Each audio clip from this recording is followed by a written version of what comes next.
High viewers, రీసెంట్గా DJ Tillu అనే cinema వచ్చింది కదా, అందులో డైలాగ్ ఉంటుంది. ఇప్పుడు పెద్ద కథ నడుస్తూ ఉంది అంటాడు. అట్లాంటిదే ఇప్పుడు ఏపీలో నడుస్తూ ఉంది. ఏంటి ఆ కథ?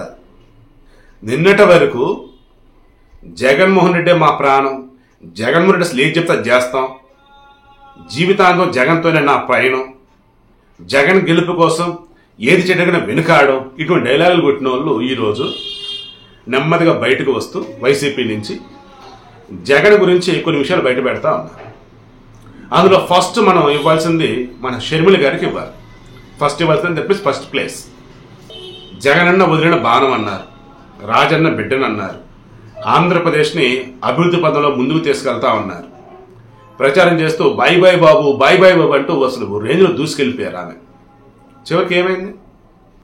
బాయ్ బాయ్ ఏపీ అని చెప్పి తెలంగాణకు వచ్చారు. తెలంగాణకు వచ్చి ఓపెన్ హెడ్ వరకే ఆ షోలో ఆమె పాపం ఆమె బాధ వ్యక్తం చేశారు. నాకు బాధ అనిపించింది. ఏమన్నారు అందులో?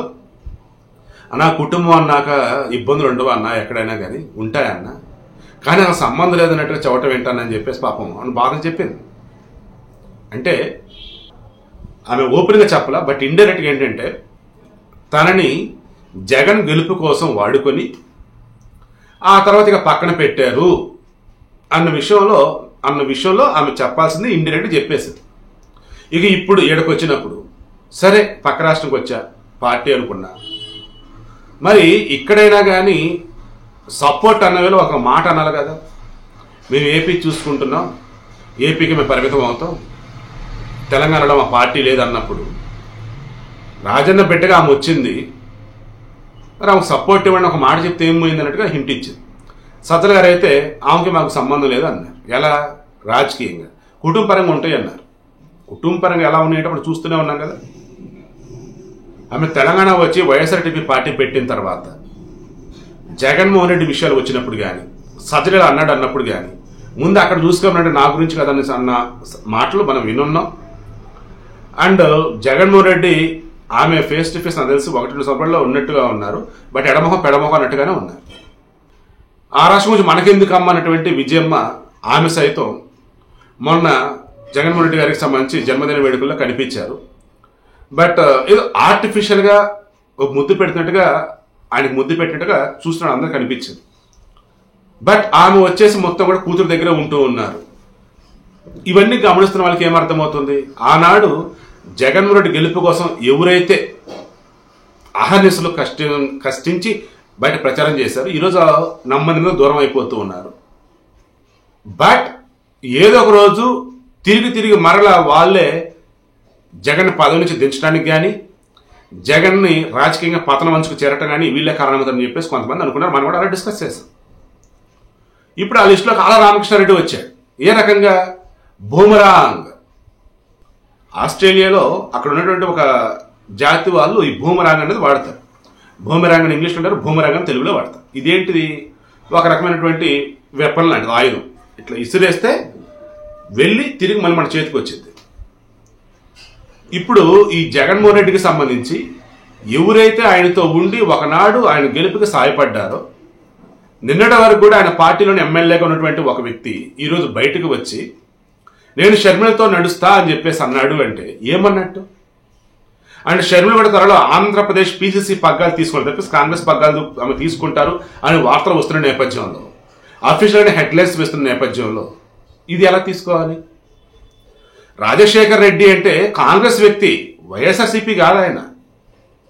ఆయన మరణించిన తర్వాత సంతకాలు సేకరించి నన్ను ముఖ్యమంత్రిని చేయండి అని చెప్పి జగన్మోహన్ రెడ్డి గారు అడిగితే అనుభవం లేదు వద్దే అని చెప్పేసి కాంగ్రెస్ పెద్దలు చెప్పి ఆయన పక్కన ఉంచితే ఆయన ఓదార్పు పత్రం చేస్తున్న మూమెంట్లో ఏదో తేడా కొడుతుందని చెప్పేసి కాంగ్రెస్ పెద్దలు మరలా పక్కన పెడితే ఆయన్ని ఇలా అన్నప్పుడు ఇక నేను పార్టీలు ఎందుకుంటా అని చెప్పేసి ఆయన బయటకు వచ్చి ఆయన పెట్టుకున్నటువంటి పార్టీ అంటే కాదు, వేరే వాళ్ళు పెట్టిన పార్టీని వాళ్ళు తీసుకున్నారు. పార్టీ పెట్టింది వేరే వాళ్ళు, వైఎస్ఆర్సీపీ అని, అది వీళ్ళు తీసుకున్నారు. సరే తీసుకున్నారు. ఆ తర్వాత ఏం చేశారు? రాజశేఖర రెడ్డిదే ఈ పార్టీ అన్నట్టుగా దాన్ని చూపిస్తూ చెట్టు పేరు చెప్పి కాయలు అమ్ముతున్నట్టు చేసిన మొత్తం చేశారు. ప్రచారంలో మొత్తం రాజశేఖర రెడ్డి ఫోటోలు పెట్టుకుంటా పోయారు. చివరికి ఏమైంది? ఇప్పుడు రాజశేఖర రెడ్డి ఫోటో లేకుండా ఓన్లీ జగన్మోహన్ రెడ్డి ఫోటోనే ఉంటుంది. సరే జగన్మోహన్ ఫోటోనే ఉండాలి, నో డౌట్. కానీ ఆనాడు రాజశేఖర రెడ్డిని నమ్మి ఆయన పక్కనున్న వాళ్ళు, ఆయన మరణించిన తర్వాత జగన్ సైడ్ వచ్చిన వాళ్ళు ఈరోజు ఎంతమంది ఆయన పక్కన ఒకసారి మీరు చూడండి. తెలంగాణలో కొండా సురేఖ ఆమె ఎంత బాధపడింది మొన్న ఎన్నికల ప్రచారం చేస్తున్న మూమెంట్. ఇప్పుడు ఆమె గెలిచారు, మంత్రి అయ్యారు, ఓకే. ఎన్నికల ప్రచారం చేస్తున్న మూమెంట్లో కూడా జగన్మోహన్ రెడ్డికి సంబంధించి ఆమె ఎన్నో విషయాలు చెప్పున్నారు. వాడుకొని వదిలేస్తాడు ఆ మనిషి అని చెప్పేసి. రాజశేఖర రెడ్డికి జగన్ అసలు పొంతరే లేదని చెప్పేసి ఓపెన్గా చెప్పారు.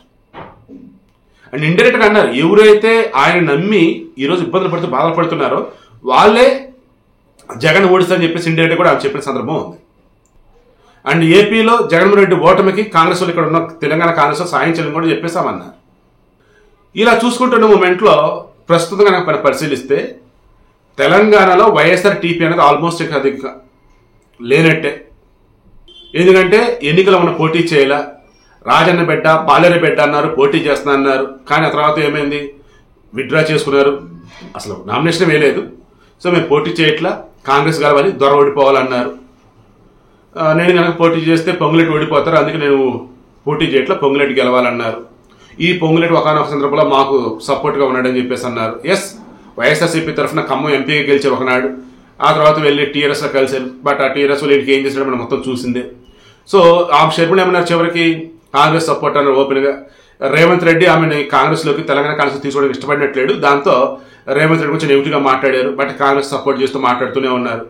ఈ మూమెంట్లో మనకు వచ్చింది ఏంటంటే లీడు, ఆమెకి కర్ణాటక నుంచి రాజ్యసభ ఎంపీగా పంపి ఆంధ్రప్రదేశ్ పిసిసి పగ్గాలకు అప్పచెప్పి రాజశేఖర రెడ్డి అన్న వ్యక్తి కాంగ్రెస్ అని, నిజంగా రాజశేఖర రెడ్డి అభిమానులు అంటే కాంగ్రెస్ ఓటేయాలని, ఈరోజు వైఎస్ఆర్సీపీలో ఉన్నటువంటి రాజశేఖర రెడ్డి అభిమానులు మరలా ఈ కాంగ్రెస్ సైడ్ రావాలని, జగన్మోహన్ రెడ్డి ఏం చెప్పి అధికారంలోకి వచ్చాడు, ఈరోజు ఏం చేస్తున్నాడు ఏంటని చెప్పేసి ఆయన చేస్తున్న మొత్తం ప్రజల ముందు ఉంచాలని, తద్వారా కాంగ్రెస్ పునర్వైభవం తీసుకురావాలని వాళ్ళు ఎఫర్ట్స్ పెట్టబోతున్నట్టు తెలుస్తూ ఉంది. ఈవేళ ఆల్రెడీ ఆమె టచ్లో ఉన్న సంస్థ టచ్లో ఉన్నారు. అలా ఇప్పుడు ఆల రామకృష్ణారెడ్డి బయటకు వచ్చారు. ఎవరు ఆల రామకృష్ణారెడ్డి? నిన్నటి వరకు మంగళగిరి ఎమ్మెల్యేగా ఉన్నాడు, రిజైన్ చేస్తున్నాడు. అది నాకు ఈ రాజకీయాలు పడవు అన్న వ్యక్తి మరలా రాజకీయాలకు ఎందుకు వస్తా అంటున్నాడు, మరలా షర్మిల కలిసి ఎందుకు నడుస్తా అంటున్నాడు? ఎందుకంటే జగన్మోహన్ రెడ్డి షర్మిలను వాడుకుని ఎలా వదిలేదని చెప్పి జనాలు అనుకుంటున్నారో అలాగే ఈ ఆల రామకృష్ణారెడ్డి కూడా వాడుకుని వదిలేసినట్టు లెక్క. ఎందుకంటే మంత్రి పదవి ఎక్స్పెక్ట్ చేశాడు, ఇవ్వాల. ఇంకా రామ్ అని చెప్పేసి ఉన్నాడు. ఎందుకు, రేపు మంగళగిరి టికెట్ కూడా బీసీకి ఇవ్వబోతున్నట్టు తెలిసింది. దాని బయటకు వచ్చాడు. తర్వాత ఇప్పుడు ఏమన్నాడు, నేను పార్టీ తరఫున సరైన సపోర్ట్ లేకపోయినా, ఫండ్స్ రాకపోయినా డెవలప్మెంట్ నేను చేసిన నియోజకవర్గాన్ని నా సొంత డబ్బులతో చేశాడు లేదంటే ఆ ప్రజలకు తెలుసు, అక్కడ ఉన్న వాళ్ళకి. ఓకేనా? తర్వాత ఇదే ఆల రామకృష్ణారెడ్డి ఇప్పుడు ఏమన్నాడు, లోకేష్ మీద చంద్రబాబు మీద నా సొంత డబ్బులతో నేను కేసులు వేసా, నా పార్టీ సపోర్ట్ రాలా, ఇప్పటికి నేను కేసులు వేస్తా, వాళ్ళు తప్పు చేశారు కాబట్టి అంటాడు. మరలేమన్నాడు, రేపు జగన్మోహన్ రెడ్డిగా నేను కేసులు వేస్తా, జగన్ తప్పు చేశాడని నాకు తెలిస్తే జగన్ తప్పు చేస్తాడు అంటే ఇండైరెక్ట్ హింట్ ఇచ్చేసేసాడు. ఎనీ టైం జగన్ మీద నేను కేసు రెడీగా ఉన్నా, జగన్ ఏం చేశాడు నాకు మొత్తం తెలుసు అని చెప్పేసి. సో ఇది అసలైన కథ నడవడం అంటే.